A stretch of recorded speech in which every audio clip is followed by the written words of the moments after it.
When the stranger spoke a sentence in Polish, I froze because I understood every word, and that very moment changed my entire life. I didn't know how to breathe next, nor whether I should pretend or face it directly. All I knew was that sentence felt like a mirror reflecting back the 15 years of marriage I had always avoided looking straight at. Welcome to today's story. If you enjoy everyday, gentle yet emotional stories that somehow touch a quiet corner of your heart, let me know with a subscription. Just one click. But to me, it's motivation to keep sharing true stories with you every day. Now, let's begin.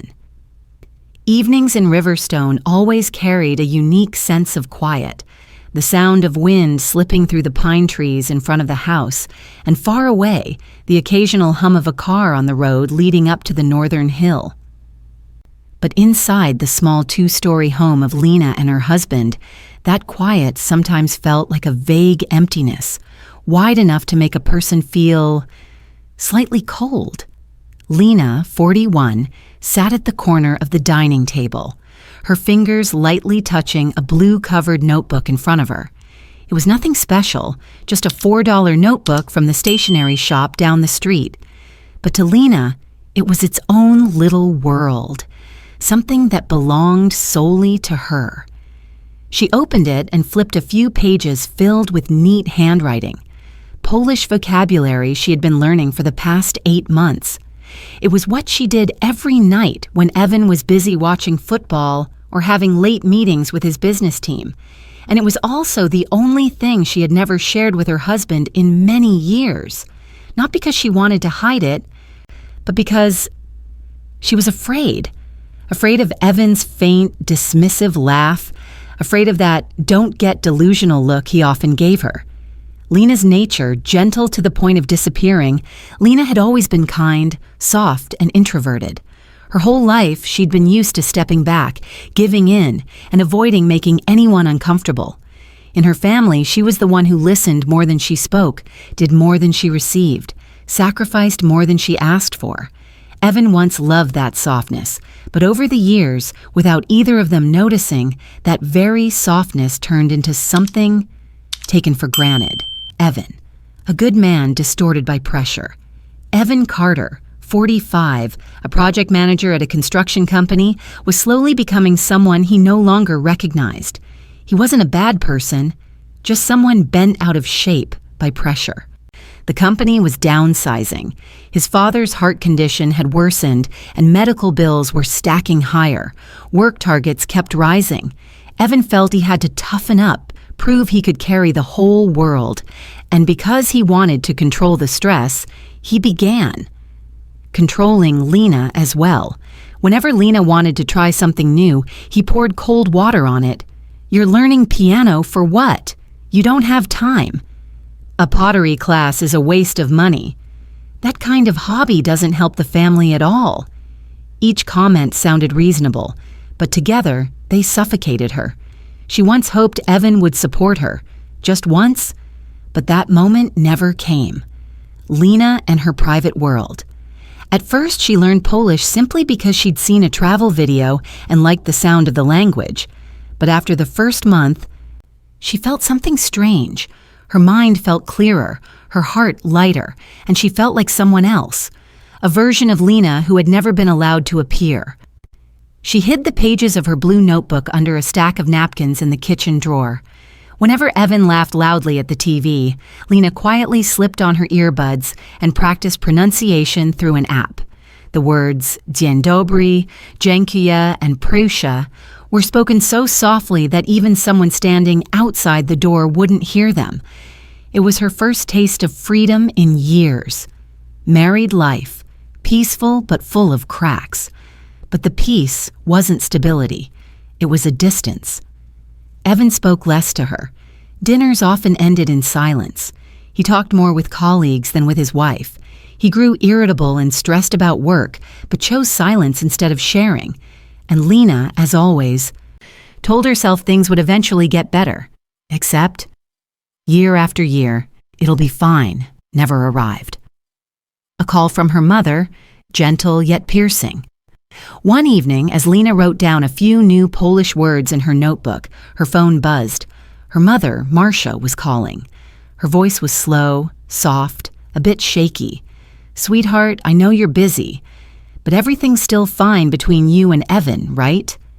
"It's fine, Mom." Lena tried to keep her voice steady. "A family needs effort from both sides, Lena. Be patient and don't forget to respect each other. Young couples nowadays let go too easily."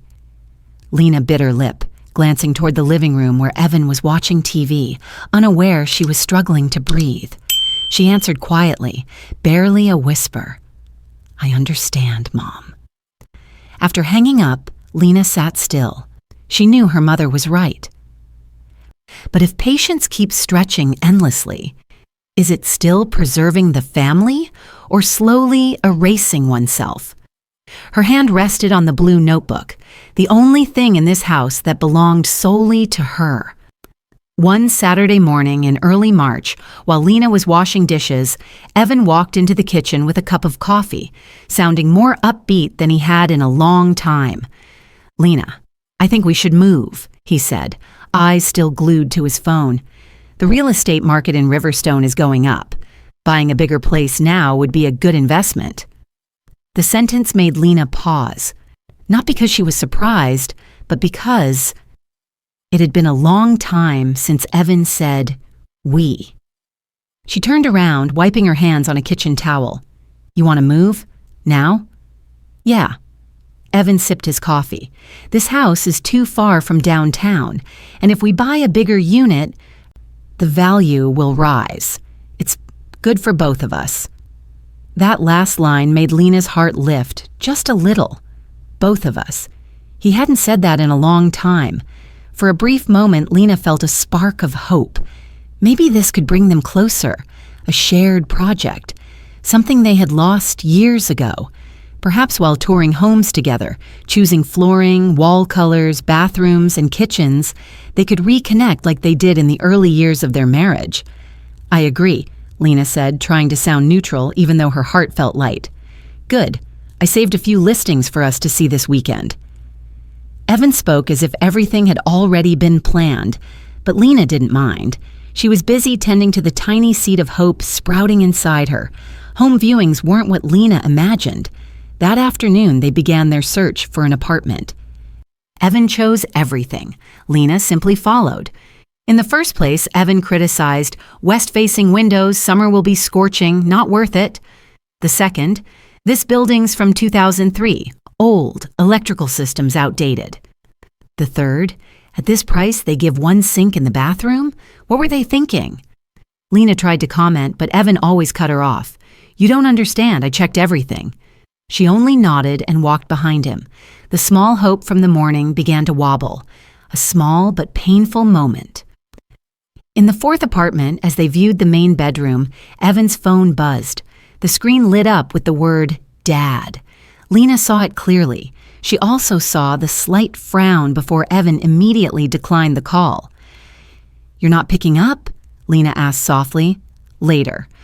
Probably something about meds or the hospital again," Evan said quickly, sounding irritated. "I'm busy." Lena wanted to say, "But he's getting older." A short call wouldn't take long. But she didn't dare. A few minutes later, the phone buzzed again. Dad. Evan declined even faster this time, as if afraid to hear something he didn't want to deal with. Lena looked toward the bedroom window. Afternoon sunlight streamed in, casting a long streak across the wall. In that moment, she thought, if he could give just a bit of patience and respect to his own father, maybe our family would be different. Lena wasn't blaming him. She was simply seeing what she had avoided for years. Evan wasn't just harsh with his father. He was just as harsh with her. Hope begins to crack. 3 weeks passed. They viewed over 12 apartments, from units with tiny balconies to luxurious penthouses. Evan only looked at to check prices. Whenever Lena said, "I think this one is okay," Evan replied, "You don't know the market." Or, "I told you, let me decide." Lena didn't argue. She stayed silent, but her silence grew heavier each day. Evan said, "For the family," but Lena heard, "For me." One evening, as Lena cleared the table after dinner, Evan approached, sounding urgent. "I think we need to find the right place before next month. If we're late, prices will rise." Lena asked gently, "The right place?" Meaning, what exactly?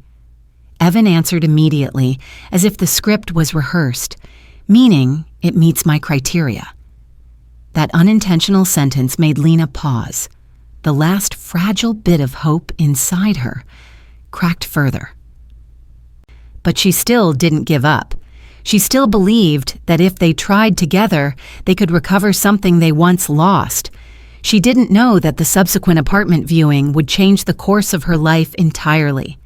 That morning, the sun was mild, a kind of golden early spring light in Riverstone. Not harsh, but bright enough to make everything look as if it had been brushed with a thin layer of honey. Evan drove, his eyes fixed on the GPS, while Lena sat beside him, her hands resting in the pocket of her coat, where she was hiding the blue notebook. She didn't bring it to study. She brought it because, for some reason, it made her feel safe, like a small talisman. Sunshine Creek Complex, Apartment 15A. The Sunshine Creek Complex was less than 5 years old and had the reputation of being Riverstone's new gem. The hallway was clean, the elevator roomy and cool, and each apartment had a large walnut front door. "I heard the owner is Polish," Evan said, just enough to show off. "I'll speak to him in his language. When dealing with foreigners, you need to make a good impression." Lena nodded, trying to keep her face calm. She had steeled herself the night before. Pretend not to understand. Just listen. The elevator stopped on the 7th floor. Apartment 15A's door opened right after the bell. The owner, Mr. Adrian Nowak. A man in his early 50s, tall with salt and pepper hair, a kindly face and gentle eyes. He wore a gray sweater with a white shirt collar underneath. A neat yet simple look. "Good morning," Adrian greeted in Polish, his voice soft and clear. Evan immediately answered, a bit showy. "Good morning, Mr. Nowak. We are here to see the apartment." Lena heard every word. He didn't pronounce it very well, but it was enough for someone who didn't know the language to think he did. Adrian smiled warmly and invited them in. The apartment was spacious and well lit. High ceilings, light-colored wood floors, and an open-plan living room connected to the kitchen. Everything was so clean and tidy, it felt nearly perfect. Lena couldn't help smiling. It had been a long time since she'd seen a place that made her feel warm from the first moment. Evan began to translate. In his own way, Adrian said, "The windows are new, replaced last year." Evan turned to Lena. "He said the windows are a bit old. We can replace them later." Lena frowned slightly. She'd heard something different, but she stayed silent. Adrian continued. "The building administration responds very quickly. It really is a good community." Evan translated, "Management is okay." He didn't praise it much. Once again, Lena kept quiet. Her hand tightened around the blue notebook in her pocket. Evan tried to show off, and Adrian remained polite. When Adrian showed them the small bedroom, Evan kept trying to say a few scattered Polish phrases. Adrian replied politely, though he sometimes furrowed his brow slightly, as if trying to understand what Evan meant. Lena realized Adrian had judged Evan's real level of language skill, but he didn't embarrass him. That made Lena like the gentleman even more. The climax, the fateful exchange. When the three of them returned to the living room, Adrian made 3 cups of herbal tea, the kind common in Central Europe. The light scent of tea spread through the room. Adrian set a cup in front of Evan and said in Polish, in a softer, more confiding tone than a negotiation, "For large transactions, it's easiest if everything is registered under one person. Fewer documents, fewer formalities." Evan's eyes brightened a little. He looked at Lena and quickly turned back, answering in Polish, "Yes, that's a good idea." She doesn't understand anything anyway. The documents are not her business. In that moment, Lena felt as if someone had taken all the air out of her lungs, not because he wanted the papers in his name alone, but because she doesn't understand anything. It's not her business. Those words in the language Lena had spent 8 months learning denied her entire existence in the home they both shared. She stood frozen. Her heart ached so sharply she could not form a sound. The teacup in her hand trembled. The edge of her coat pocket revealed a corner of the blue notebook, like a reminder that the truth could no longer be hidden. Evan didn't mean to be cruel, but he took the wrong path. Lena looked at Evan. His face wasn't malicious. It was the face of someone trying to look accomplished in front of another person, a man so pressured that he unconsciously trampled the feelings of the person beside him, a man willing to prove himself to Adrian at any cost, even by belittling his wife. Understanding that was one thing. Being hurt by it was another. Evan and Adrian exchanged a few more sentences, but Lena could no longer hear them clearly. In her head, only one sentence repeated, "She doesn't understand anything." And at that instant, Lena Carter's life took a completely different turn. Late that afternoon, the last light of day fell across the living room wall. Evan came home, tossed his keys onto the table, and turned on the TV out of habit. Lena followed, but did not sit as she usually did. She stood upright, hands clasped together at her chest. She didn't want an argument. She didn't want to pressure him. But sometimes, silence is a way of betraying yourself. Today, she chose to stop. "Who are you planning to put the apartment in the name of?" Lena's voice was low, but clear enough that Evan had to turn his head. "Huh? What papers?" Evan frowned, trying to act as if he didn't understand. "The papers for the apartment at Sunshine Creek." Lena looked him straight in the eye, not avoiding. Evan blinked. "Well, both of us, of course." Lena did not blink or hesitate. "Na kogo chcesz wpisać mieszkanie, Evan?" Evan froze. He heard it clearly. It was Polish, pronounced far more accurately than his own attempt. What did you just say?" he stammered. Lena repeated it more slowly, each word striking like a nail into the floor. "Na kogo, na mnie I na ciebie. Czy tylko na ciebie? Who will you register the apartment with? To me and you, or only to you?" The lie shatters. Evan swallowed hard. His face shifted color. "Lena, since when do you know Polish?" "Since 8 months ago." Her tone was airy. "When you thought I only knew how to cook, clean, and stay quiet." He frowned, voice sharp but trying to keep calm. "Why would you hide it? You understood everything?" Lena nodded. "Yes, every sentence." The air in the room thickened as if the slightest movement could break the silence. Evan hesitated for a few seconds. Then he offered the familiar line. "You misunderstood. I only wanted the paperwork to be quicker. And I didn't say anything out of line." Lena cut him off for the first time in years, daring to interrupt him. "You said the paperwork doesn't concern her. You said she doesn't understand anything. Evan, you called your wife her in front of a stranger." Evan exhaled sharply, annoyed, but Lena could clearly see another layer beneath that. Panic. The argument erupts. Truths buried for 15 years, Evan stood up and paced a few steps around the room like an animal cornered. "Lena, you don't get it. I'm under a lot of pressure. The company is cutting staff, there's a big project coming, and I don't have a team yet. My father is sick, the medical bills are rising. I have to handle everything. I have to prove I can do it. You think it's easy?" he demanded. Lena replied, still gentle but no longer weak. "I never said you had to do it alone." "But can you help? Do you earn enough to cover half the house? Can you pay for my father's hospital bills?" Evan spun around. "Can you step up?" Lena was silent for a few seconds. Then she said, "No, but I have always stood by you. I've never abandoned you. And you have belittled everything I've done for 15 years. Evan fell silent. Lena continued, voice tight but without tears. When I wanted to learn piano, you said it was a waste of time. When I wanted to try pottery, you called it frivolous. When I wanted to get a part-time job to help, you said, you can't handle that. Evan, you turned every wish of mine into a joke. Evan closed his eyes and sighed. I just wanted to keep you from disappointment. You give up halfway, he said. Lena shook her head.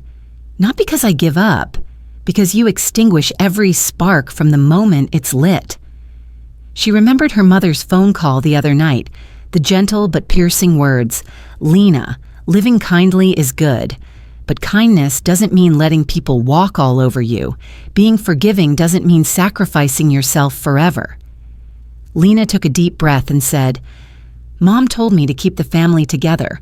I tried, but no one can hold a family alone, Evan. For the first time in years, Evan sees himself. Evan leaned his hands on the table and looked down. His voice dropped, almost breaking. I just don't want to be like my father. Lena paused. My father was very weak back then, Evan said. He relied on my mother and then she left. I swore I would never let myself be weak like him. I have to be strong. I have to decide. I have to control everything. If I don't, everything will fall apart.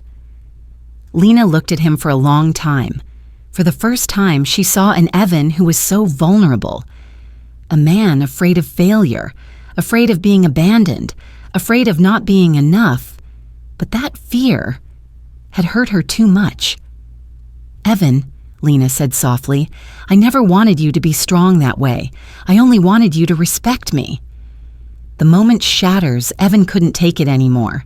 He grabbed his coat. I need to go out. I need to think. Everything is a mess. Lena did not reach for him. She just stood there, looking at him with tired eyes. Evan opened the door and hesitated for a second. He turned back, looked at her. His gaze a mix of anger, confusion, and fear. I didn't mean to hurt you, he said quietly, but I don't know what to do.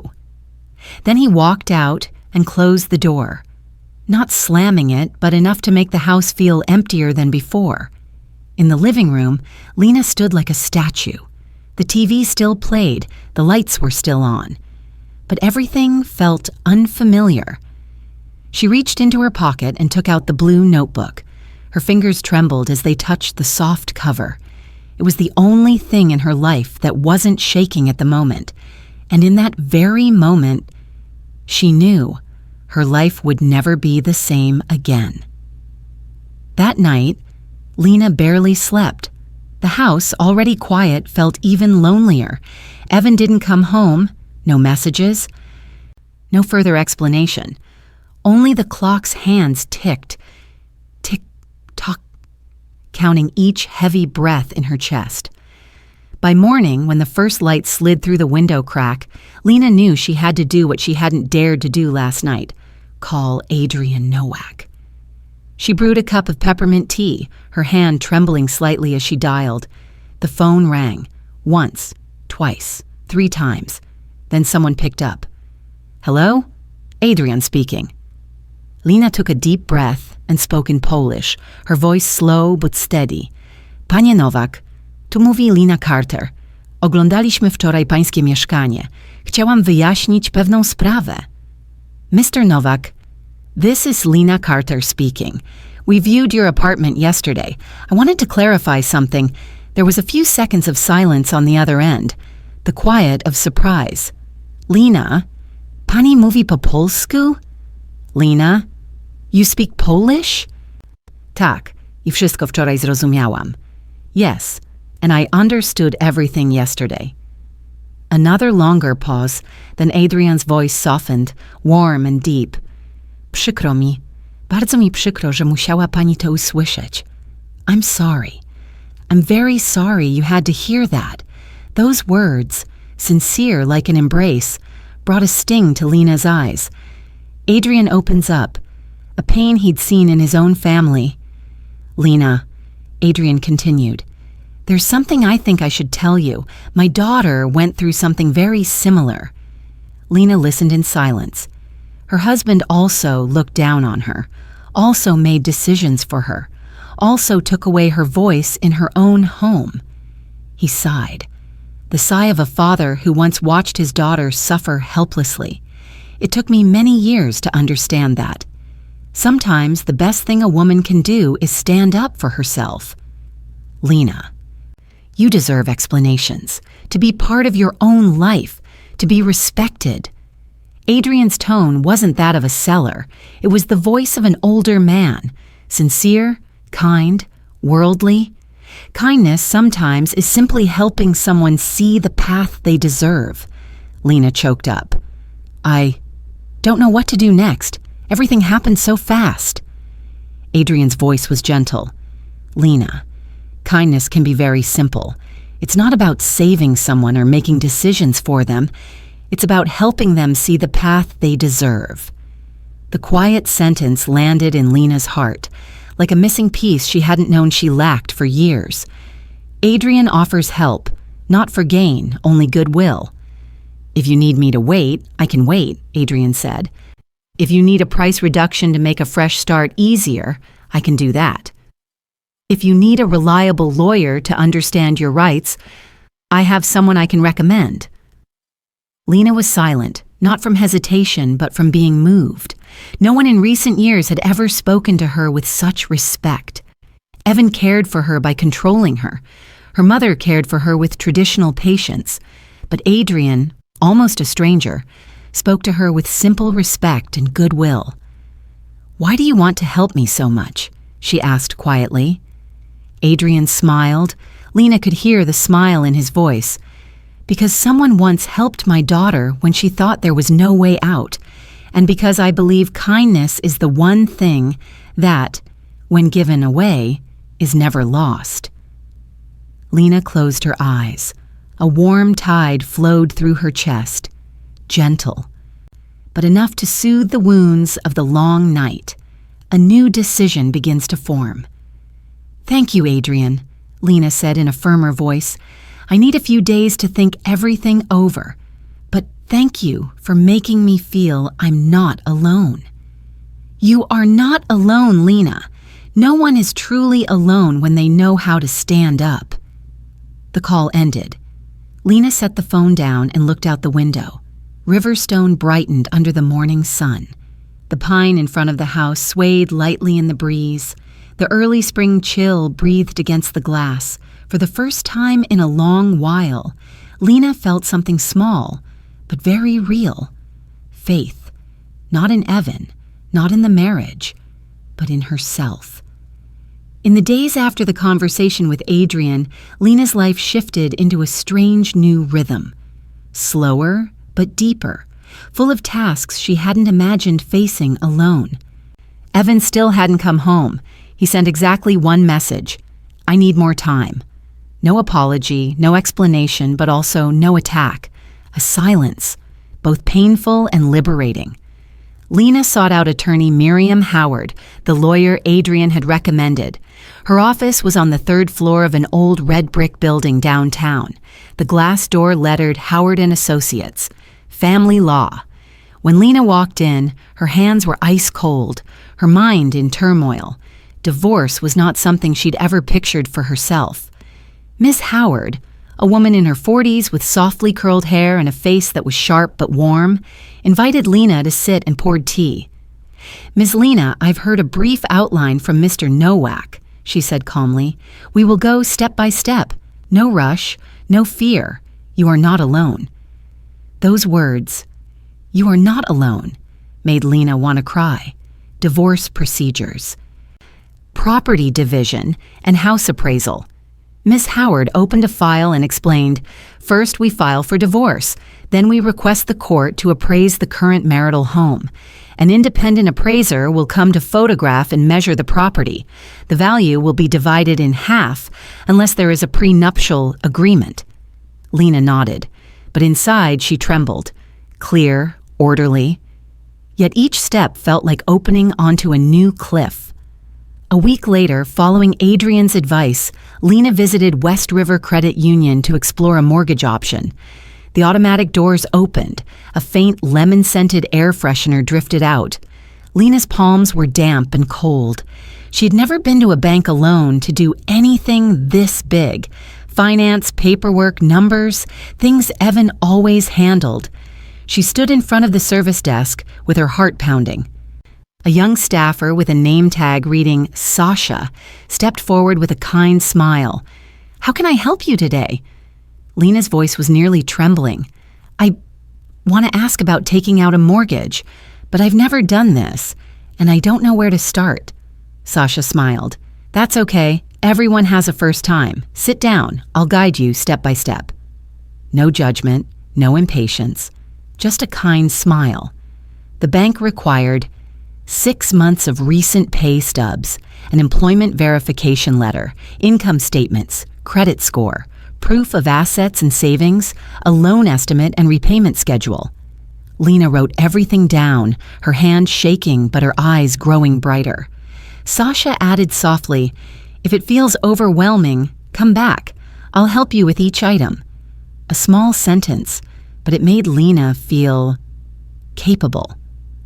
That evening, Lena sat at the dining table and opened the blue notebook.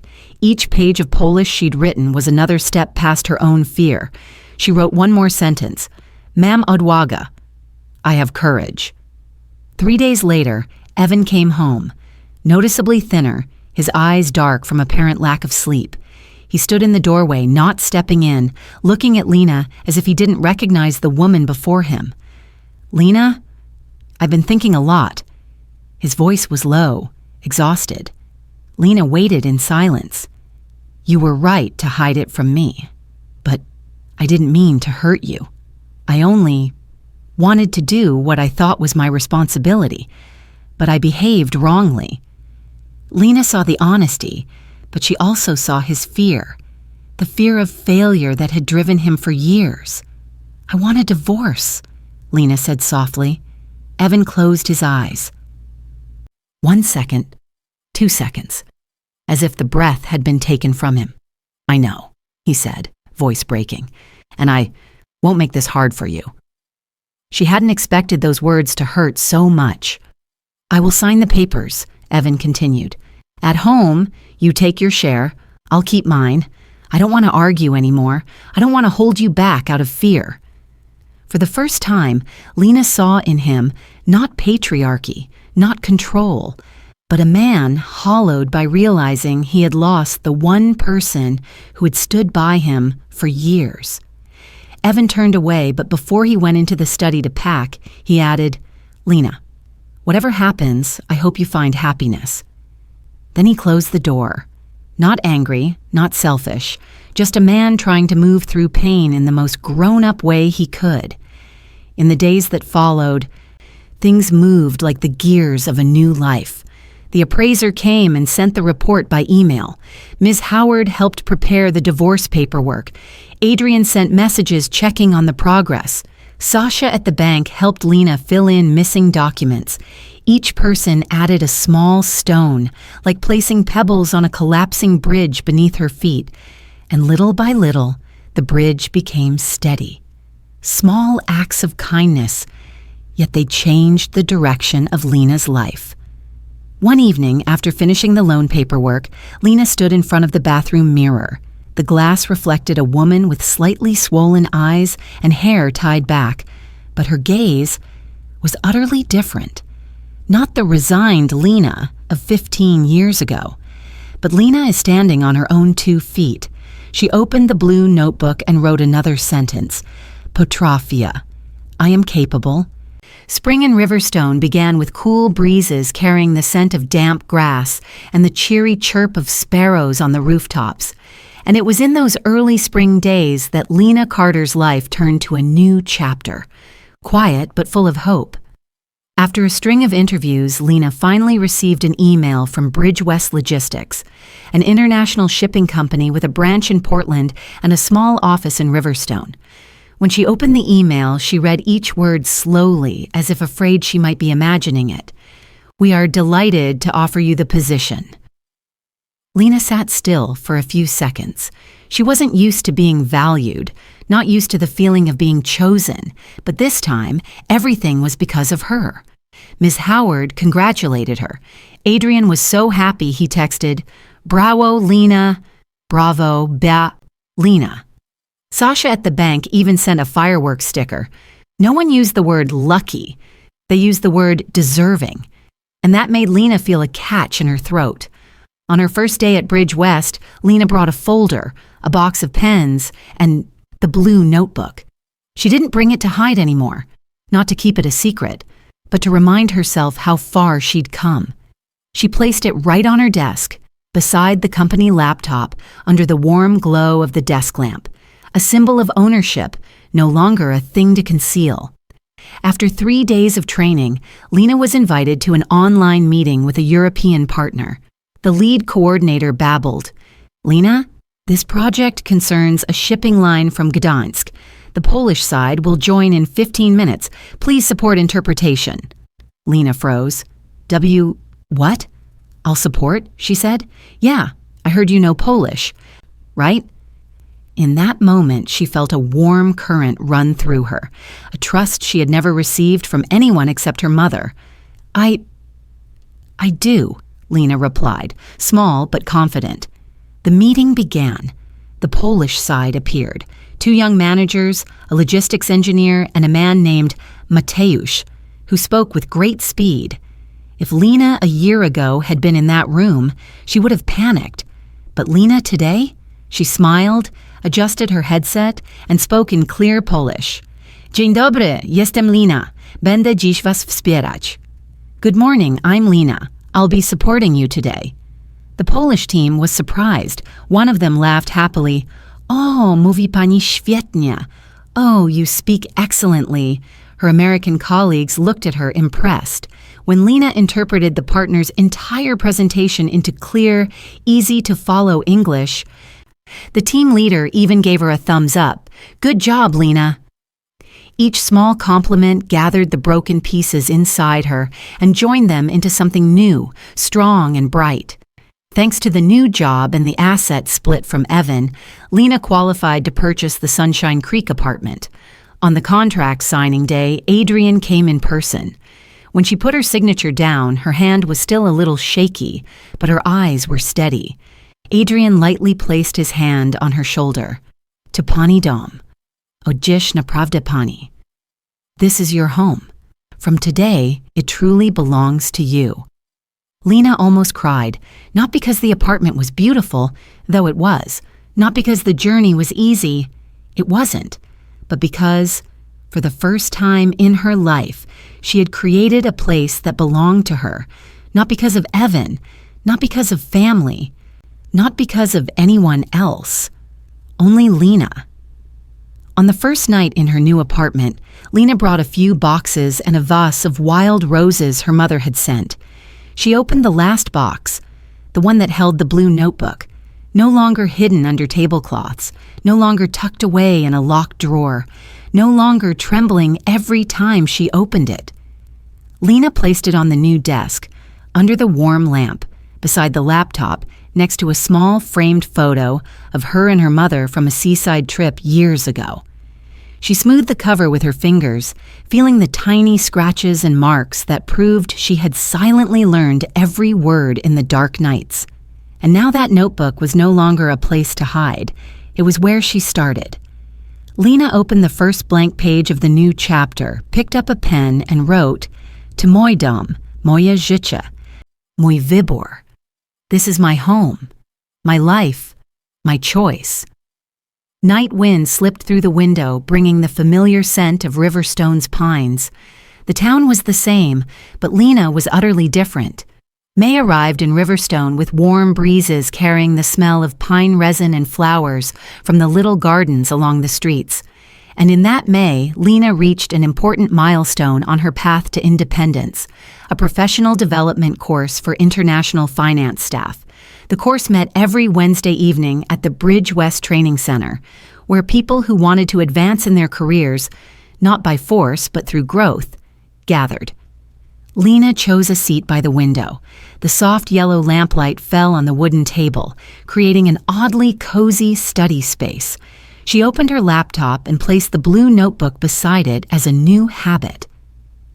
After a while, someone quietly stood by her.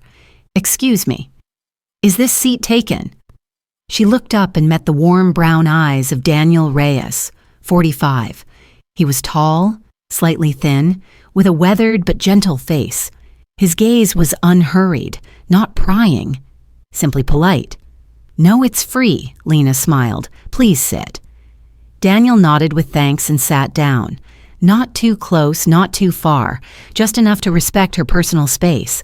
From that moment, Lena felt something rare, a sense of calm. Throughout the class, Daniel often leaned in and asked softly, "Do you understand this part, Lena? Would you like to review the example? This material moves fast. I'll send you a clearer version if you like." He asked, but never imposed, just offered, then waited for Lena to make a choice. That was something she had never been used to. Among those simple questions, Lena realized there are kinds of kindness that are quiet and unshowy, but they soothe a person's heart naturally. During the third-week break, the class went out to the backyard for coffee. Lena and Daniel sat on a wooden bench looking out at the maple-lined street. Daniel volunteered a story. "I was married for 12 years, he said calmly. "It didn't end tragically. We just went in different directions, and both of us were mature enough to stop.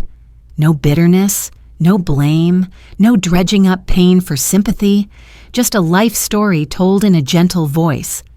Lena was genuinely surprised. She was used to breakups accompanied by shouting, resentment, or bitterness. But Daniel was nothing like that. "Do you regret it?" Lena asked softly. Daniel took a sip of coffee and replied, "No." Sometimes letting go of the right person at the right time is a way of loving. Keeping each other when there's no happiness only causes more pain. He turned to her, eyes sincere. "And what about you, Lena? You're learning to love yourself again, right?" Lena paused for a few seconds. That question hit the part she'd been trying to hide. A small smile appeared on her lips. "Yes." Daniel nodded, not asking more, as if he respected the border around her down to the millimeter. In the following classes, Lena and Daniel often sat next to each other, not out of habit, but because both found comfort in the other's presence. Once, when the class was assigned group work, Daniel asked, "Which part do you want to take, Lena? I'll follow your choice, no problem." She was slightly surprised. "You asked me first?" "Of course," Daniel smiled. "I want to know your opinion. We're doing this together." Lena looked down at the blue notebook in her hands. The thing that had once symbolized fear and secrecy, now resting peacefully like something proper.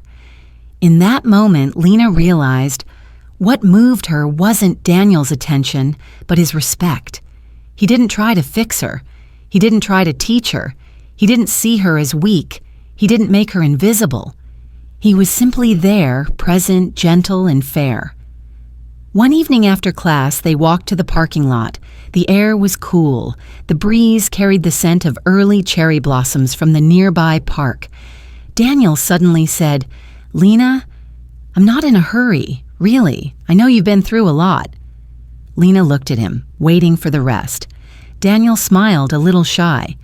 "I like you very much, but I think a new family, if you want one later, can only start when you truly love yourself."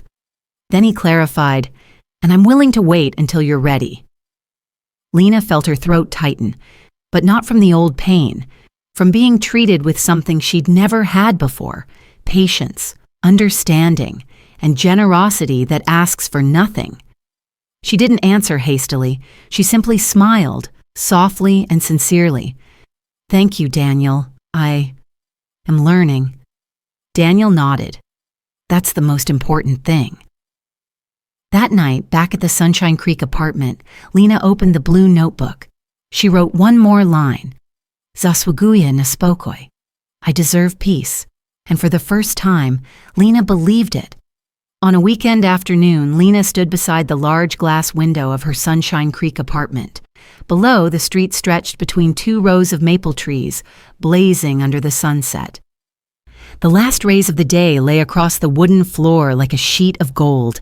This apartment, the place she had built step by step with pain, courage, and persistence, was now filled with warm light. No longer frighteningly quiet like the day she moved in, no longer carrying the faint loneliness of a breakup, but the scent of hope, of a clean beginning. Lena leaned gently against the window ledge and remembered what her mother, Marcia, once told her on a distant evening. Family isn't just where you were born. Family is where you feel respected and at peace. Back then, Lena didn't fully understand. She thought family, enduring, swallowing emotions, keeping the peace by shrinking herself. But now, standing in the apartment, she chose herself, bought herself. Lena understood more clearly than ever. Respecting elders doesn't mean bowing unconditionally.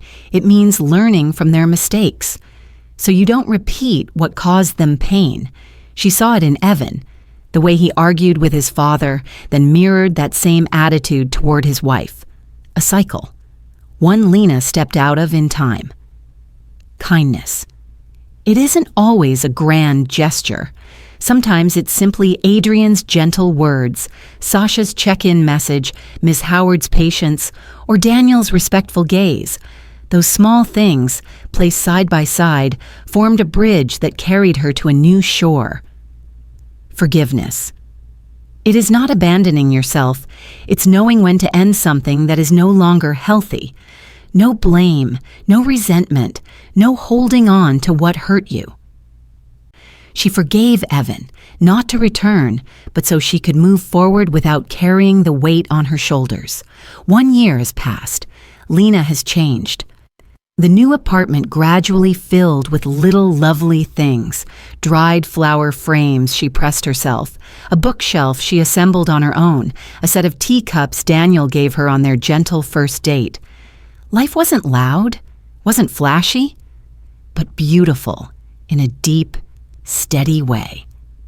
Lena walked to her desk, where the blue notebook sat neatly in the left corner. She opened it. The first pages were filled with shaky Polish words written in the dark. The later pages held the handwriting of a new confidence. She flipped to the next blank page, clean, open like her own future. Lena picked up her pen. She wrote slowly, each stroke firm and certain.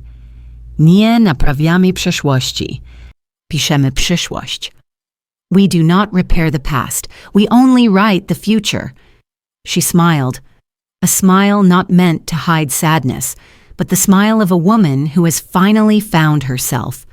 A closing message for you if Lena's journey brought you a bit of strength, a bit of belief that anyone can begin again, then let me know with a subscription. It's the gentlest way to say, yes, I'd like to hear more healing stories like this. Thank you for being here, and thank you for listening to this brave chapter of Lena's life.